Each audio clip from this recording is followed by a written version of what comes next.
Personne ne pensait que ça arriverait. Et c'est là.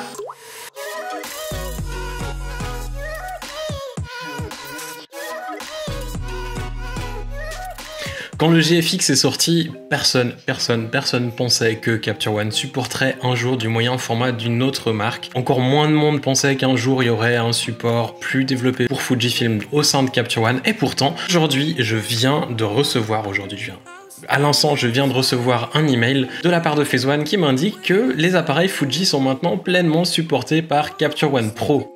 C'est pas tout, parce qu'il y a pas mal à dire quand même, parce qu'au début je me dis ah bah cool, super, on va pouvoir se connecter. Non, il y a plus, il y a mieux. Regardez, même le chat qui vient, il est juste là, il vient même m'écouter parce qu'il comprend pas ce qui se passe. Le GFX est maintenant pris en charge par Capture One Pro, donc ça veut dire qu'on va pouvoir shooter connecté avec du moyen format d'une autre marque que Phase One dans Capture One. Elle est d'accord. En plus de ça, on va pouvoir développer les fichiers bruts d'un GFX ou de tous les boîtiers Fuji dans... Ça va aller, je vais pouvoir continuer. Oui, alors là, ça devient à la limite de la censure YouTube. Il termine dans la gueule. Donc, après ce petit interlude bizarre, je vous disais, donc le GFX est pleinement supporté par Capture One, c'est-à-dire qu'on va pouvoir développer les fichiers, shooter connectés, et en plus de ça, Capture One a annoncé la prise en charge des simulations de films des appareils de chez Fuji.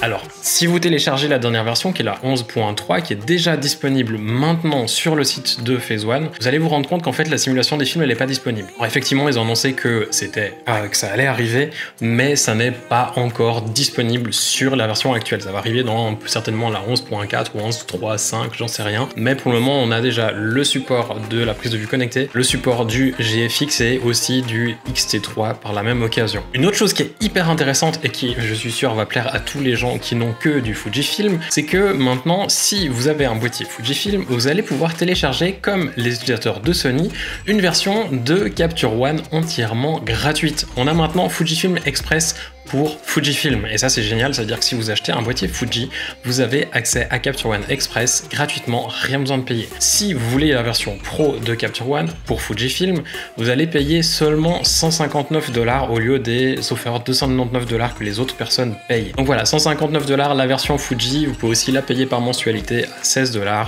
si vous avez un boîtier Fuji version Express disponible gratuitement. Avec Photokina qui arrive ces jours, je sens qu'on va avoir droit à beaucoup de choses. Je vais essayer de publier autant de choses que je peux, mais ça va être compliqué à voyager, à rester par ici, à faire des choses. Bref, on va voir. En attendant, si vous avez un boîtier Fuji, Capture One, c'est pour vous aussi maintenant, enfin. N'oubliez pas de laisser un petit commentaire en dessous, un pouce vers le haut, parce que oui, ça en vaut la peine pour une fois. Je dis pas que les autres ça vaut pas la peine, mais bon, quand même. Et puis, si vous n'êtes pas encore abonné, il y a un bouton quelque part. Allez, je vous souhaite de passer une bonne journée et à bientôt. Ciao!